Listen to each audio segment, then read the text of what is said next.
Hey everyone. Yeah, sorry this one's a little late.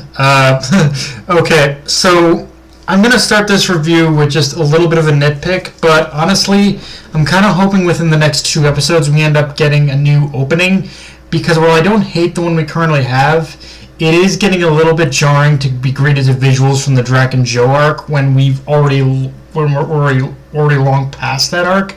Like, we are basically in a brand new part of the story now, and I imagine JC staff is at least somewhat aware of this fact. It's just a matter of when that's going to happen, if at all. Like, hopefully they do replace it.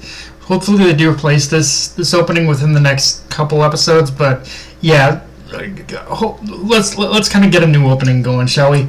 But moving away from that though, I want to talk about that scene between Homer and Elsie in the bath. Yes, I'm serious, because when I first saw this scene in the manga, I didn't really think much about it, other than Mashima wanting to showcase a little TNA. But upon revisiting this scene, while still very fan servicey, obviously, the brief clash between Homer and Elsie, I think, is a nice little showcase and way of showing that, yeah, Elsie really isn't really anyone we're going to screw with. And we kind of knew this already, but I think for a character like Elsie, who, let's face it, design-wise, is a one-to-one comparison to Urza, I think it is important to actually give a little bit of a demonstration to show that, yes, she is genuinely skilled. You don't stop an ether sword with your toes unless you've got some serious combat experience. Like, it isn't just a thing where unlike Urza, it's not a thing with Elsie where it's going to be a thing of it, where it's going to be a thing of us saying it's because she's Elsie that she can do this shit. But even that aside, we also got a lot of interesting interactions with Elsie in this episode, and while what she's saying may not feel significant or revealing on all that much on the surface, in retrospect, they do give a lot of insight into her past and just who Elsie really is. Like, even with the whole line of Elsie saying she was a refugee of space, that she was that she had escaped from somewhere. That in itself is already a big reveal of just setup of just what's to come for Elsie's, like, history, her past, like her whole story kind of thing. But okay, we also get a pretty insane explanation from Elsie as well about what happened to Ziggy.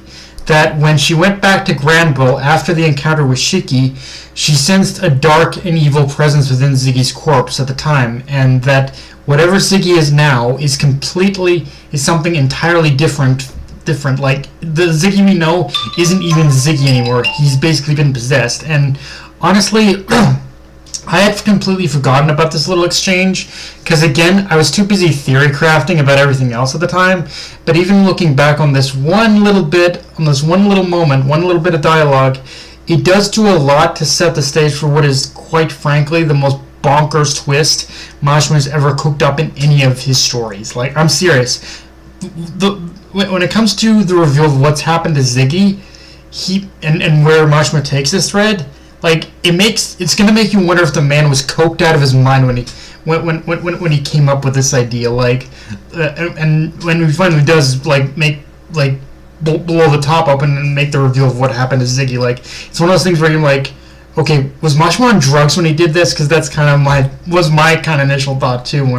It was kind of my initial thought too when this reveal was revealed in when the big reveal was made in the manga, which in itself also leads to a discussion, and which that in itself also, it does lead to a discussion around Shiki's past and how he was found by Ziggy, where we learned that around the time Ziggy settled on Granville, he also had built Pino and set her off in a pod.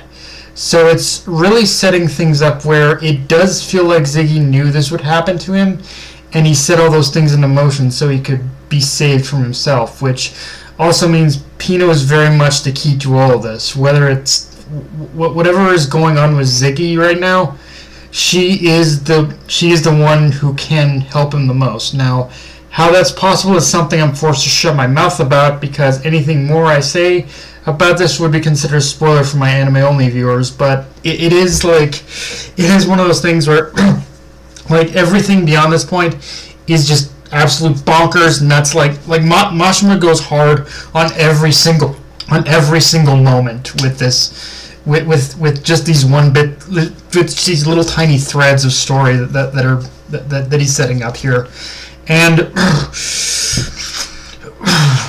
With all that said, though, the rest of this episode is mostly setting the stage for the next leg of the journey, as we pretty much make our way to the Aoi Cosmos, although some of the other reveals along the way, that are made along the way, is as we see an entire flock of destroyed dragons, and a little bit of a tease towards supposedly the new threat, as we learn the one who commands authority over this sector of the universe is Poseidon Nero. And right off the bat, I will say I do like how the anime teases him with, in my opinion, a much more accurate character model than the manga, but also the way Mashima handles the perception of Nero's character versus the reality. This is actually where it gets kind of brilliant, in my opinion, looking back, because, yes, based on the description we get of Poseidon Nero, and especially the silhouette, he looks and he sounds pretty bad, like he's going to be the next big villain we have to worry about. But that's also where Mashima kind of flips the script a bit. I'm not gonna reveal anything more beyond that, but let's just say Nero is kind of intriguing. When the way Nero was handled in this series is kind of intriguing. I will admit the way they handled him currently is not my favorite, but he's still pretty. The way he's handled, at least within this coming arc, is really intriguing in my opinion. And yeah, obviously on a more character level, we see that Shiki has finally regained his resolve back, or at least enough to push forward. And now, whether he can hold on to that, whether he can hold on to it when he'll need it the most is a completely different question in itself, because whether he likes it or not, this journey is going to lead him into a direct confrontation with Ziggy, especially if both are pursuing Mother. And yeah, needless to say, from this point onward, the series pretty much takes a full throttle shift into one insane thing after another. Like, if you're going into this next big part of the story thinking that it's going to slow down, that we're going to have a couple of slow moments, then one major thing, let me just tell you right now, you need to squash that expectation, because you need to prepare yourself. Like, shit beyond this point gets absolutely crazy. In a lot of ways, the Drac and Joe stuff was just a taste of how many insane twists this series takes from here without stopping. And you do still get those smaller, more quiet moments, don't get me wrong, but let's just say they still are very few and far between, because again, Mashima really steps on the gas with this part of the story, sometimes to its detriment, but it still makes it work overall. And like just how he makes this work is just how he just steps on the gas full throttle and says, like, yeah, I'm gonna just go completely nuts on you with this story now. Like, it was kind of intriguing, really. It's just kind of insane, really, and I'm so excited for what's to come. And yeah, getting to see the whole